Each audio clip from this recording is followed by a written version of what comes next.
So up to now, we are able to find asymptotes parallel to x-axis, asymptotes parallel to y-axis, inclined asymptotes, but how to find the asymptotes that are inclined but they are parallel as well? Mean to say, अगर दो या तीन inclined asymptotes हैं और वो parallel हैं, वो कैसे फाइंड आउट करेंगे? Getting? So there is another case for that. Let's suppose one question.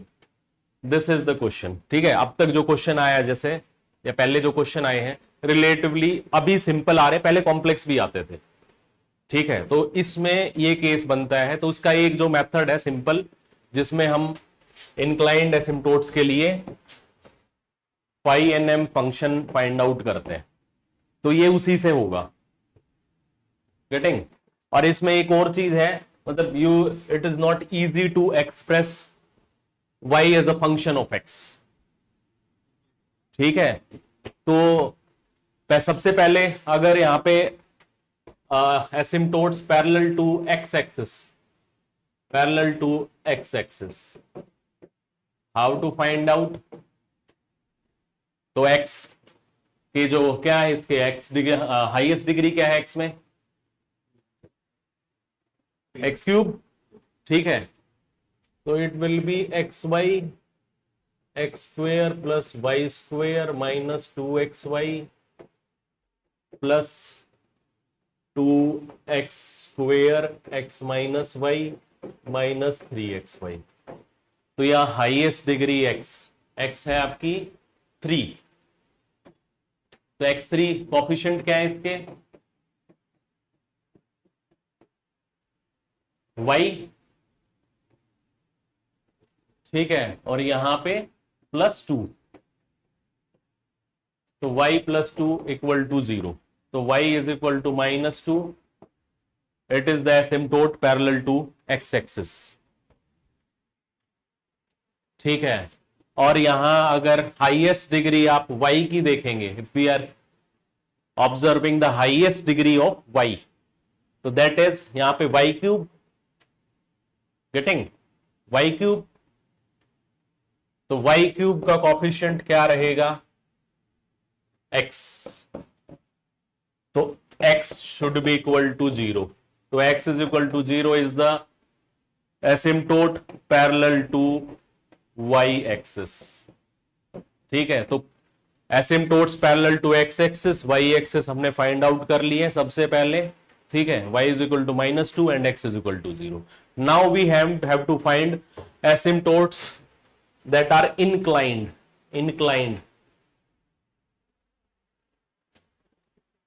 तो वो किस फॉर्म में होंगे? They will be in form of y is equal to mx plus c. So we have to find different mc, है ना? m1 c1 m2 c2 like this. Asymptotes are those lines which approaches a curve but never cross the curve. Or you can say asymptotes are those lines which will intersect the curve at infinity. Or you can say it approaches the curve at infinity but it will never cross it. Getting? जैसे example है ये, आप देख सकते हैं hyperbola का इस तरीके से. ठीक है, xy is equal to c². तो यहां पे बेसिकली y एक्सिस है या x एक्सिस है, अप्रोच कर रहा है बट इंफिनिटी की तरफ. तो यहां पे एरिया फाइंड आउट करना भी पूछ सकते हैं, आगे हम देखेंगे ना. तो इस तरीके के कर्व मिलेंगे और एसिम्प्टोट्स और x और y एक्सिस के बीच में क्या एरिया है, उस तरीके के क्वेश्चंस भी आएंगे.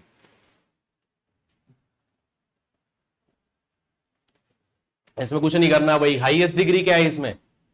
हाईएस्ट. अब इसमें in general highest degree check करना है, तो it will be 3 degree. Getting? और 4 डिग्री. ठीक है, xy इंटू एक्स स्क्वेयर.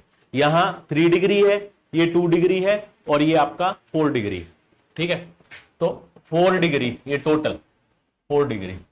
तो put x is equal to 1 and y is equal to m. This is standard, अगर पुरानी वीडियो देखिए तो समझ जाएंगे आप, ठीक है। Put x is equal to 1 and y is equal to m, ठीक है, इन दिस।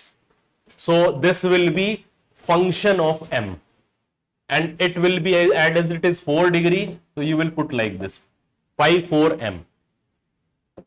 यहां इसमें x1 पुट करेंगे, y m पुट करेंगे, तो it will be m x square 1 plus m square and minus 2m equal to 0।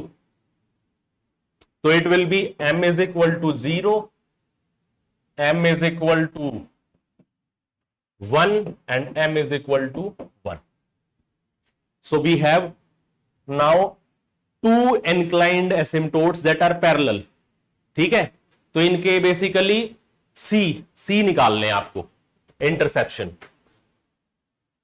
y axis पे कहां intersect करेंगे ये एसिम्टोट्स, वो फाइंड आउट करने हैं। तो अब कैसे फाइंड आउट करेंगे, ये एक तरीके से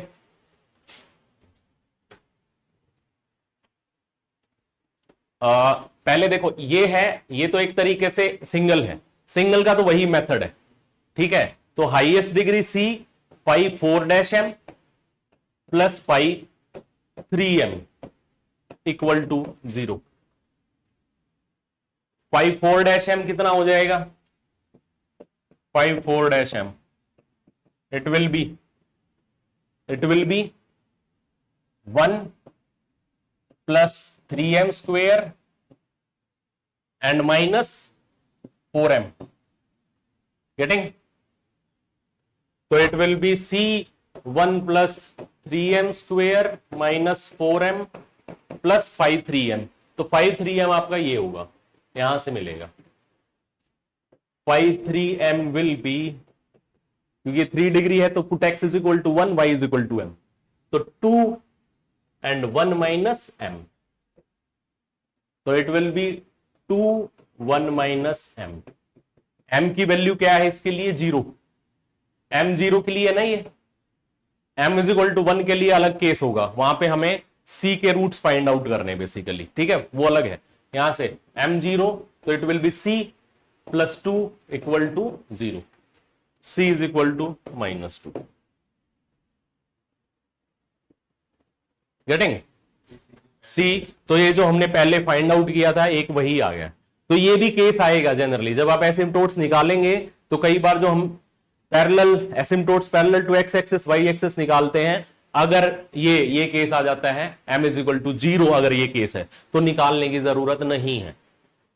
दिस इज द पॉइंट, अगर m 0 आ जाता है तो निकालने की जरूरत नहीं है, या m is equal to infinity, that in that case also आपको निकालने की जरूरत नहीं, पहले ही आपके निकल चुके यहां पे जो हमने अभी डिस्कस किया था, ठीक है। अब हम निकालते हैं इसके लिए, इनके लिए जो m इज इक्वल टू 1 के लिए निकालना, ठीक है। तो अभी हम इसको एक तरीके से जस्ट वेट,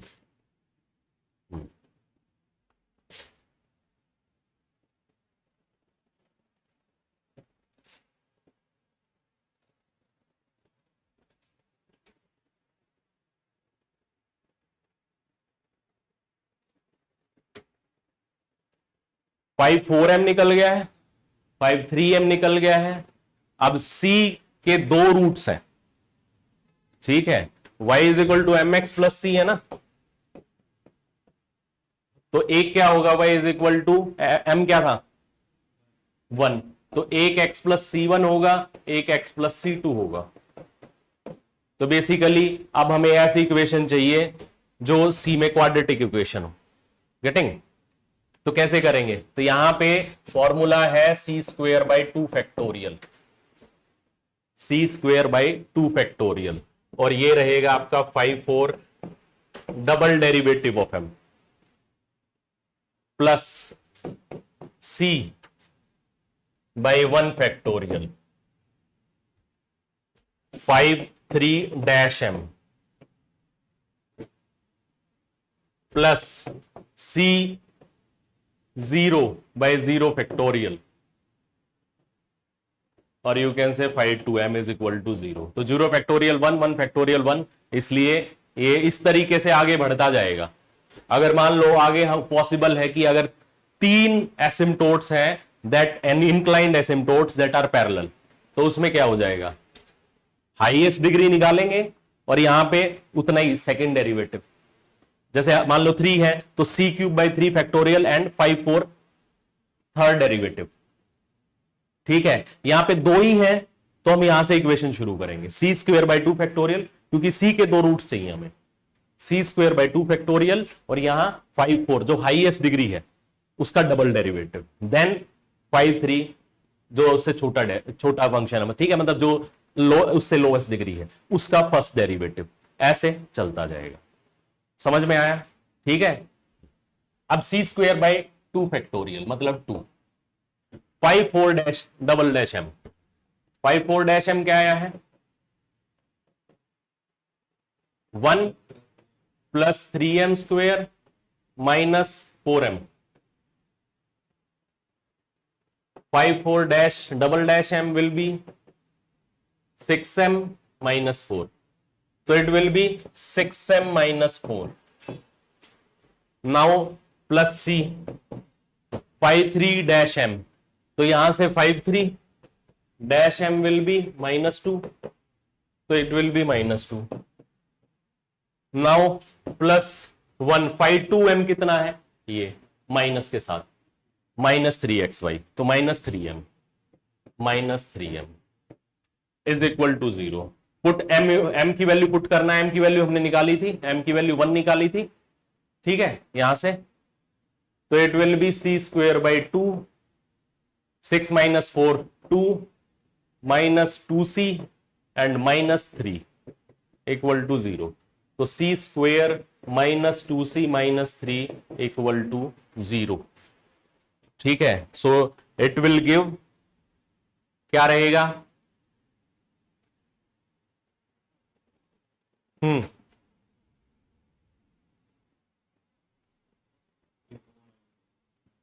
ठीक है, क्या रहेगा इसमें,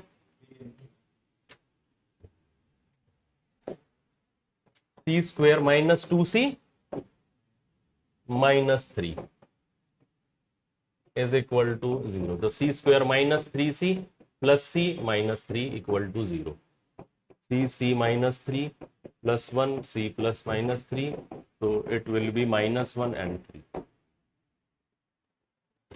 तो ये सारे केस हैं। अब एसिम्टोट्स में इससे अलावा कुछ नहीं बनता है। एसिम्टोट्स का अगर डिफिकल्ट क्वेश्चन आएगा तो इससे ज्यादा डिफिकल्ट नहीं आएगा। ठीक है, आगे चले।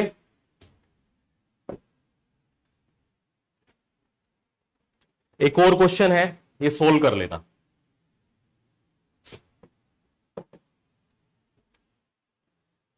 x² - y²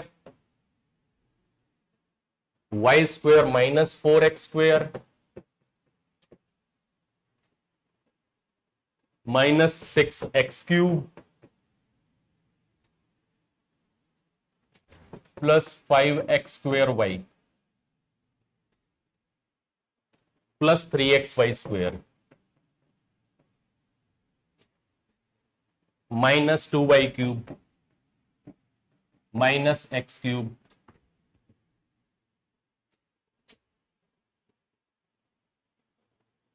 sorry x² -x² plus 3xy -1 equal to 0। ये स्टेट पीसीएस के और एग्जाम से पूछा गया है ये क्वेश्चंस, तो मे बी आज, तो इसको सोल्व कर लो। ठीक है, इसको निकालो अभी। x² - y² y² - 4x² -6x³ plus 5x² plus 3xy² -2y³ -x² plus 3xy -1 equal to 0। Please find all the asymptotes.